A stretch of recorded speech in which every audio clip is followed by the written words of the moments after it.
thing we're going to talk about is measuring blood pressure. And a lot of you have taken blood pressure, possibly where you work.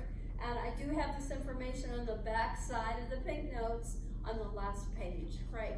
So basically, when you measure blood pressure, we use something called a sphygmomanometer, right? So if you break down the word, what is this? Basically, sphygmo means air-related, air pressure related. So basically, what is an air pressure related structure on here? Well, we always take blood pressure, usually off the brachial artery in the right or left arm, unless you have a mastectomy. And so if you have a double mastectomy, then you have to actually take it off your ankle, the dorsal pedis artery, or they can even do a femoral artery of blood pressure reading. So they got cuffs that go around your thigh and around your ankle. Dorsal pedis, the ankle one, is very common in people, say over 80 years old, or even in the 70s sometimes, people that are very frail. So anyway, we're going to use a Popeye arm right here, and there's the brachial artery. And then this structure right here is called the Velcro cuff. And inside the cuff that they wrap around your upper arm, basically, there's going to be an inflatable air tube in the inside. So here's the air hose that's going to come out, and there's a little round bulb, and you're going to pump that up, and basically the air is going to go up here, and you're also going to screw down the valve, and then you're going to pump it up, and then you're going to press down on the brachial artery so there's not much blood flowing through there. Then, once you have that pumped up, and you've got to do that rather quickly, then you have to also use a stethoscope right here. Put a stethoscope right here.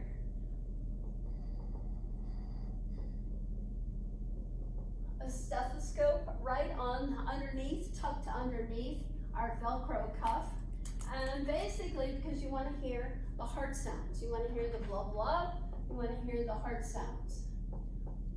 So once you inflate this air tube inside the cuff, then you want that stethoscope sticked under there just a little bit, right in the middle. And then you're going to slowly release the air pressure. Slowly release the valve. And then you're listening in your stethoscope, and you want to notice when you hear the first heart blub. And so as soon as you hear the first heart blub, you immediately look at this little manometer. This is called the manometer. And so basically, it's a meter that reads the air pressure.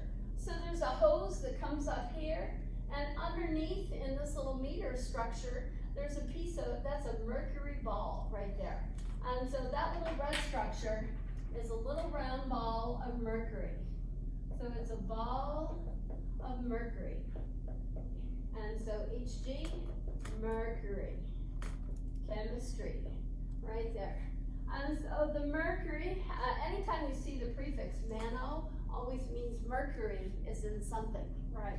So basically, when you pump up this cuff, then this little, the air is going to go down this tube, and the air comes down this tube and pushes this up, and then you're going to inflate the cuff to maybe 180 or maybe 200 millimeters of mercury, because that's the ball that gets pushed by the air coming in here. And then you're going to slowly release the pressure, and then you're listening for the first heart sound. And you always have to remember what number it was. And so that becomes very important in your final blood pressure reading. So hopefully it's around 120. And then you keep releasing the air valve. And then basically the needle will keep going down. The needle go down.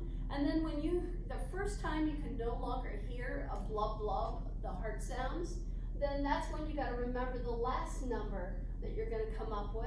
And hopefully it's around 80, okay? Around 80 mmHg, millimeters of mercury. So that's your final blood pressure reading, and has to do with the heart sounds, the blub blub.